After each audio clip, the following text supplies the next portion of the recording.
দেখো, দশম শ্রেণীর অধ্যায় 1 অর্থাৎ একচল বিশিষ্ট দ্বিঘাত সমীকরণে একটি ইম্পর্টেন্ট কোশ্চেন কি বলছে, a -2 × x² + 3x + 5 = 0 সমীকরণটি a এর কোন মানের জন্য দ্বিঘাত সমীকরণ হবে না তা নির্ণয় করে।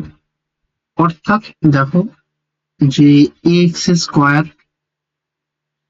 + bx + c = 0 এই সমীকরণটি দ্বিঘাত সমীকরণ হবে কোন শর্তে?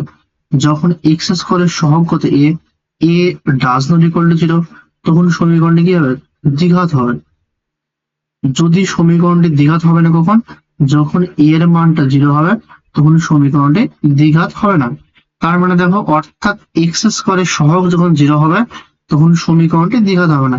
এখানে x² এর সহগ কত? x² এর সহগ হচ্ছে a-2, অর্থাৎ a-2 যখন 0 হবে তখন সমীকরণটি আর দ্বিঘাত সমীকরণ হবে না। তার মানে বলতে হবে যে a-2 = 0, বা এখান থেকে পাচ্ছি আমরা a = 2, অর্থাৎ a এর মান 2 হলে উপরোক্ত সমীকরণটি একটি দ্বিঘাত সমীকরণ হবে না।